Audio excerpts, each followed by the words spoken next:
Hello and welcome to another manga spotlight. This is Mushijo, a kinda magical girl story, and I put magical girl in quotations. You'll find out why as we go along through this video. But yeah, this is a fairly new series. First chapter came out 2 months ago. There's been only 3 chapters released at the time of this recording, with the third chapter called Chapter 2 because the first chapter is Chapter 0.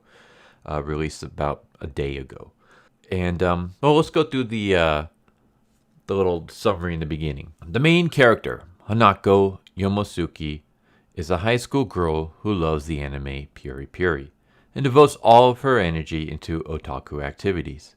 However, in actuality, when she unites with the mysterious Maji centipede life form, she becomes a distorted hero who saves people. Now she fights both to save the town assailed by Maji and to protect her unrequited crush, Himoru-senpai. I don't know why they call them Maji, because in the actual chapters, the fan translations refer to them as Kodoku. Anyone who doesn't know what Kodoku is, it is a type of poisonous magic. It's kind of like the Japanese version of the Chinese goo magic. That's where you basically take a bunch of venomous, poisonous insects, you put them inside a jar, and then you have them fight each other. Basically, you have them attack each other, eat each other, until there's only one bug left standing. And that bug's supposed to, like, assimilate all the other poisons and venoms and stuff from all the other bugs into itself. And then you can use that insect as a curse. You can either extract the venom from it. It's supposed to be like a super venom. You can use it to curse people that you want to curse, or you can use it for good luck by basically taking care of it. Like if you have to feed it and keep it alive and stuff like that. Otherwise, if you neglect it, then the curse will reverse back onto you. It's a really interesting theory or technique, whatever you want to refer to it as. I don't know. I've been kind of, I don't want to say obsessed with Kodoku, but I really like the theory and stuff. It's just, to me, it's interesting. But yeah, that's basically the theme for this series. It's basically instead of aliens, it's bugs that infect people and then turn them into these like Kodoku monsters that our main hero has to fight. So we're going to go through a little bit of the first chapter, just so we can lay down what it's about and stuff and see if you're interested in it or not. So we start off at work. Our main character, Hinako, she's 15 years old and she works, I don't know if it's a diner or a grocery store. I think it's a grocery store. I think that's what it's supposed to be. And her crush works there too. His name is Himuro. And they also have another girl that works there. Her name is Takamine. Takamine is the granddaughter of the owner of this chain. So she's basically like the store princess. And even though she's supposed to be like a wagey, she's pretty much in charge. She's not the manager, but she bosses around the manager. And she also has a crush on Himuro. And she sees Hinako as kind of like her rival. So the shift has just ended. Himuro is going home when he gets attacked by this giant bug creature. And that's when Hinako shows up in her attire. And I wish I could show you the interiors. I've said this in previous manga spotlight videos, but Japan is very copy strike happy when it comes to videos. I've received a few copy strikes on my channel since its inception, except for one. All of them have been from Japanese publishers. I even had one for just showing the cover of a manga volume. Thankfully, I was able to appeal it, but it took like 2 weeks for that to get overturned. But because of that, I've gotten to the point where it's like I don't want to even just deal with this nonsense anymore. So I won't be showing any interiors. And again, like I'm sorry, like I really wish I could show you the images, but again, you gotta talk to Japan. tell the publishers to stop copy striking every single YouTube video that shows even the slightest image. I mean, the fact that I got a copy strike for showing the cover of a volume and no interiors, just the cover, is some BS. But her outfit looks pretty cool. It's basically like bug armor with her like stomach and her chest exposed. But when I say chest, I don't mean like her full boobs. You just kind of see like the cleavage. Basically it's like she's almost wearing like a tank top or something. So you see the window view and then her chest. And her face is exposed, except she kind of has like this glass eye shield over her eyes. Kind of reminds me of the what was it? Gotcha? Is it? No, it's not Gotcha. Gotcha Man, and Cashin. I hope I pronounced those right. It kind of reminds me of that, like old school tokusatsu superheroes.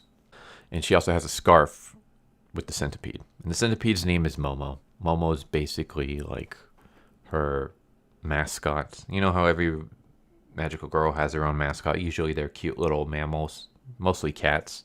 Well, Momo is a centipede. But she defeats this monster. The monster flies out of the human host, and the human reverts back to its regular self.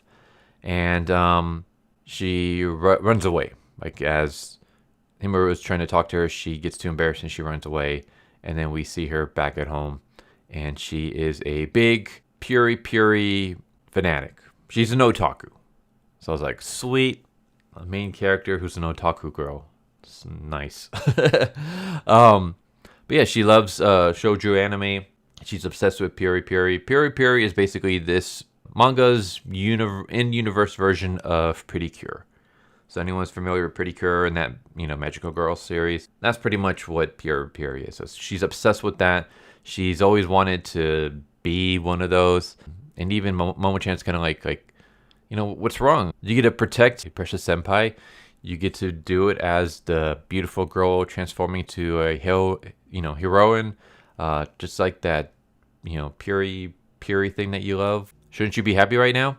And she's like, no, like, in the show, the main character fights in a very cute costume, and I don't fight in a cute costume. I fight in this like armor like bug shell thingy. And then, when the girls transform, it's like nice and beautiful and sparkly. But when I transform, blood comes pouring out of every orifice of my body, and it's just grotesque and weird looking. And then my clothes shred and fall off every time when I transform back into my, when I transform out of my attire, my clothes are destroyed, so I'm practically naked. Now people are going to think I'm some kind of weird pervert. Like, there's nothing about this that's wholesome or magical girlish whatsoever. This is like the complete opposite of everything that I want to be. Yeah, I really love the relationship between Momo and Hinako. They're constantly bantering with each other. Momo, this is kind of like Parasite, where Momo attempted to take control over Hinako's body, but somehow when she merged with Hinako was still in control. So it's kind of like Parasite, where the alien, tried to take over or the main character, but instead he was only able to infect his hand. Well, here he's just kind of like, he can give her the armor and that's kind of it. So rather than him taking over, they kind of have like a symbiotic relationship now. And he wants to eat Himoru, just like all the other Kodokus. For some reason, Himoru has something special about his body that if one of these bug creatures can eat him, they will basically become like immortal. They'll become super strong. So everyone's trying to eat him, including Momo. But of course, Hinako won't allow him to do that. So instead, Momo is just happy to live within Hinako. But yeah, like I said, their relationship is interesting. A lot of bantering. Like there's a scene where, he's always calling her brat and calling her dumb, and she's always calling him mean and stuff, and ugly and creepy. And there's like a moment where he's inside her school bag, her backpack, while she's at school, and she didn't realize that he was in there because he's bored at home because he already like binge watched all of her Blu-rays of Puri Puri. So he's like, all right, give me your phone. I want to play some games. And then she gives him her phone. And he's like, man, I can't even, do any pulls because you didn't do any of your dailies. What the hell's wrong with you? Why are you so lazy? Or like another moment where like, he's taunting her and making fun of her for being too scared to talk to her crush. And then she mocks him for, she's like, I wouldn't be mocking me if I were you. Like, I saw you dancing and singing along to the Puri Puri end theme song when you thought no one was watching. And then we get a flashback of him dancing and singing along to the song. It's a cute little moment. But yeah, that's basically what their relationship is. Their relationship is just they're constantly bantering back and forth, but helping each other out at the same time. Yeah, whenever he like taunts her or whatever, she uses like bug spray on him. Yeah, she is a otaku. She's an introvert. She doesn't really have any friends. Whenever anyone tries to talk to her, she gets super shy and quiet. She is always trying to find excuses to be alone. We have a scene where she's at work and her boss, like the store princess, Takamine, notices that she has a Puri Puri chibi keychain. And she basically says, like, what's wrong with you? Why do you have something like that? Aren't you a little too old to be a fan of kids shows? It's so stupid. And she kind of says, like, you're not trying to go after Himoru, are you? Like, that'd be a nice, or like, why would you ever think a wallflower like you could be a good match for him? And yeah, she doesn't stand up for herself. Hinako just kind of walks away, and Momo like hears all this. And later on, we see Hinako, and she's watching the Puri Puri, and she's watching the episode where there's like invisible whips, and the main character Akane uses oil and throws it onto the whip so that she can see them. And she's like, "Oh, that's such a good line." For an anime that's for young girls, it teaches a lot of important life lessons. And Momo kind of taunts her. He's like, "Yeah, it certainly is for kids. It's only brats like you would fall for it." And Hanako's like, "No, that Puri Puri gives me courage." And he's like, "Courage? Where was that courage today? You can't even talk. You can't talk properly to the guy you like, let alone say a single word back to Takamine." Well, he calls her the B word. She taunted you. She made fun of your favorite show, and you didn't do anything about it. And she gets upset, tells them that bad mouthing people don't even have anything to do with the attacks of Himoru-san. I don't want to hear things from a creepy bug like you. So they kind of split. Later on, we see Takamine, and she asks Himoru, like, please go out with me. And he shoots her down. He says, no, I'm not interested. And she kind of asks him, well, like, what's your ideal girl? And he says, well, my ideal girl is someone I respect and admire. I guess someone like Hinako. And so that kind of breaks Takamine, like, how the hell, like, why is that shy, wallflower, childish brat better than me? And because of that, she ends up getting infected by a spider Kodaku.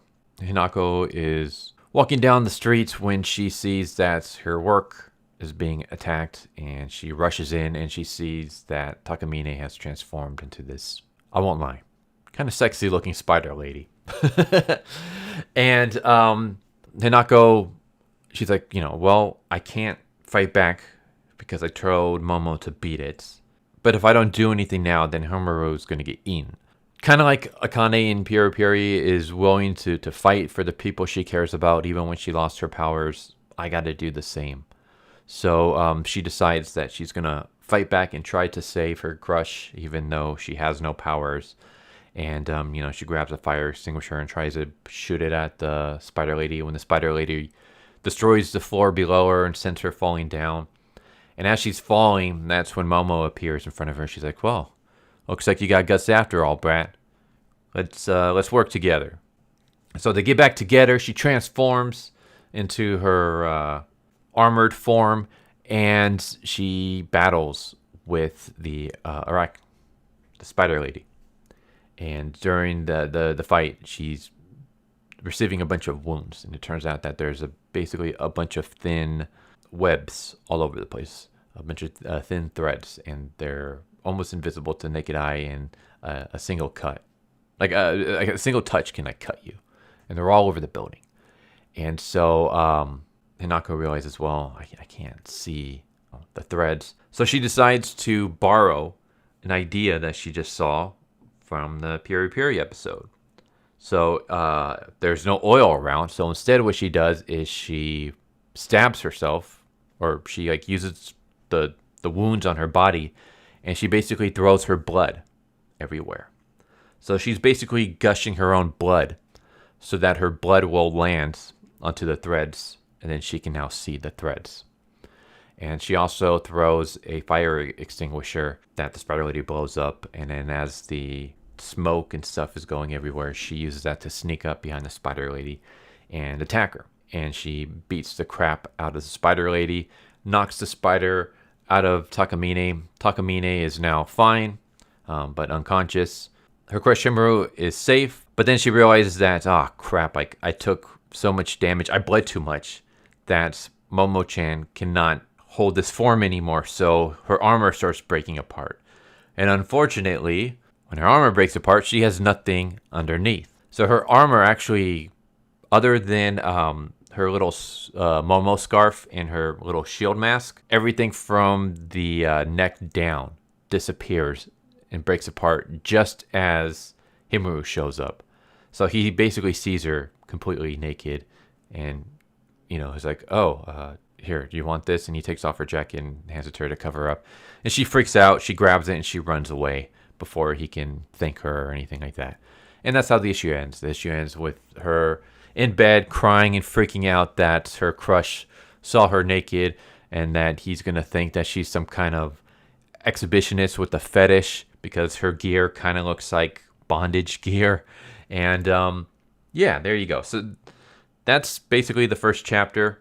But that's pretty much why I say magical girl in quotations. It's because it takes the magical girl trope and it kind of flips it. So rather than have a cutesy, talkative, popular girl being the magical girl, it's this super shy otaku who doesn't even have the courage to talk to anyone, much less like have any friends or anything like that. Rather than transforming using rainbows and sparkles and hearts and stars and stuff like that, she transforms by gushing blood out of every hole out of her body. Her eyes, her nose, her mouth, her ears, her downstairs parts, blood just gushes out and wraps around her and forms into the armor. Speaking of the armor, rather than wearing like a cute sailor schoolgirl uniform or anything like that, she wears a bug armor that looks very much like some kind of weird fetish because it basically shows her cleavage, it shows her stomach, it shows her pubic bone. Like it basically, the only thing it covers is her legs, arms, nips, and vagina. But everything else is like exposed. So yeah, she very much comes across like some kind of weird pervert. In fact, when some of the, I guess a little bit of spoilers, when other people see her in public later on, they think the cops see her, like after she finishes dealing with another Kodoku, they think she's some kind of weird pervert, and they want to take her in and throw her in jail for indecent exposure. So, that's why I say it kind of flips. Also, more because of the fact that, like, instead of a cute little cat or something like that being her little helper, it's a centipede. And rather than being, cute and helpful, the centipede basically just banters and taunts her constantly and tells her, how much he wants to eat her crush. And, so it's basically like Magical Girl with itchy and lewdness with an otaku heroine with a lot of action. So if you're out there and you like magical girl stories, but you wish that there were some that were more geared towards adults, or at least towards, older teens and not, young kids, this is a great series for you. If you want a series with a very cool, likable character, I like this. Here you go. The series is for you. Like I really like Hinako. I think she's very relatable.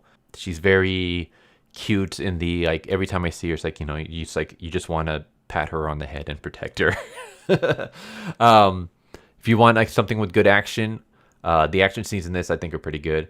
I liked it. I enjoyed this series a lot. It's only 3 issues in, so it's fairly brand new.